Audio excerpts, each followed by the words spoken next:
Welcome to Wine Australia's new video series Reading Between the Vines, where you'll learn about a variety of agricultural technologies to assist in the winemaking process. In this series, you'll hear from grape growers and winemakers firsthand their experience using agtech, the types of technologies they're deploying and how these are driving better outcomes. So, let's jump in.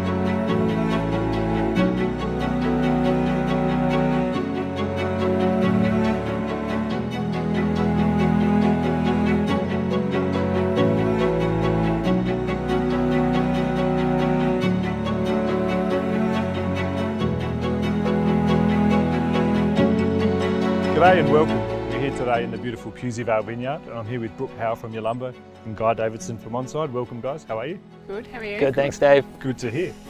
And here to talk about Onside and the collaboration that you guys have got with Yalumba at the moment. And I guess today we'll start off, Guy, with you. If you could give us a bit of background about Onside, who you are and where you've come from. Yeah, no worries. So Onside is a digital check-in solution that helps power rural operations and protect rural people. And it's really about improving operations, communications, compliance and biosecurity on farms and for the people visiting those farms. We actually started in the dairy sector in about 2015, and it was about the co-founders who worked for and co-founded one of New Zealand's largest dairy farming operations, Synlait. They didn't know who was where on their sites in real time. They didn't know how to contact them if they needed to, whether they had the right information, and a lot about the compliance as well. Did they have the right safety information and real-time safety information? And that was a legislative requirement. So naturally they had to look for a system to do this. They couldn't find a visitor management solution on the market with a rural focus that did all these things. So that's where Onside was created.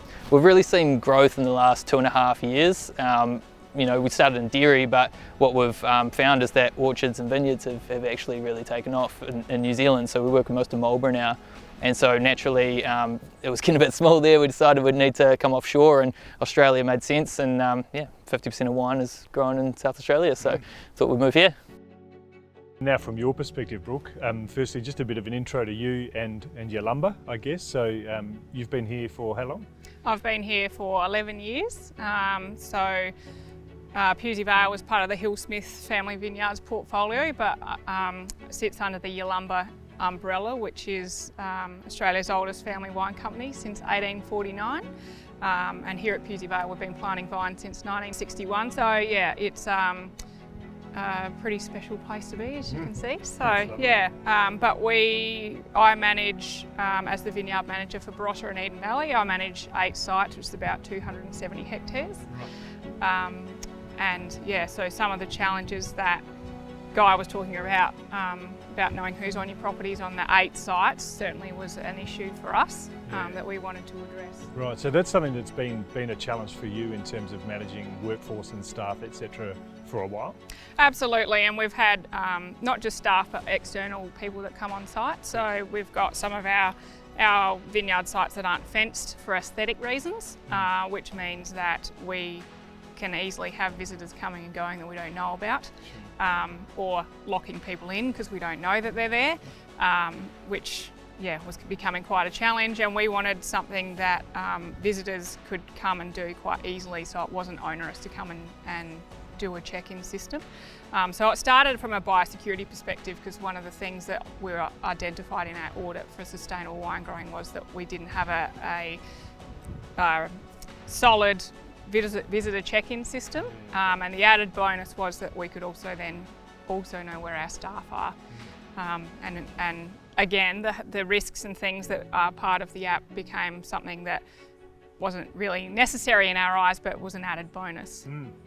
So, and on that, I guess, how's the feedback from staff, both internal and external, be from your perspective? Is that something that you've had to work hard on to get uptake, or does it make sense to them? Well, I guess it's that whole change initiative, so it did take a bit of work at the start, but for the most part it's been really well taken up, and it's been something that we've been able to adapt and slowly get all of our external. So we started with the staff, and then we're getting our external people to come on board as well. But we can have people working at all hours of the night on frost patrol, or people working on the weekends, and we'll know whether they're there. It's more, and also having that peace of mind that you will get a phone call if you haven't checked out, and we can make sure that you're all okay. So yeah, great. Yeah, that's fantastic. Where to from here for you guys and Onside? You know, is this you're working mostly in South Australia at the moment, but you've got national reach, I guess? Yeah, we do. We've already got a few vineyards and other farms outside of South Australia, but I've really been focusing my energy here. Onside works really well when a sector and a region picks it up more and more. So as more people in the Barossa start to pick it up, for example, it becomes second nature and it becomes more useful because you have traceability everywhere, it helps with biosecurity, helps with ease of use because everyone's just using the one system. Yeah, that's great. Well guys, thank you so much for your time today. Really appreciate it. It's a great story you've got, and good luck with your continued success in this space. Thank you. No worries. Thanks, Dave. Good on you.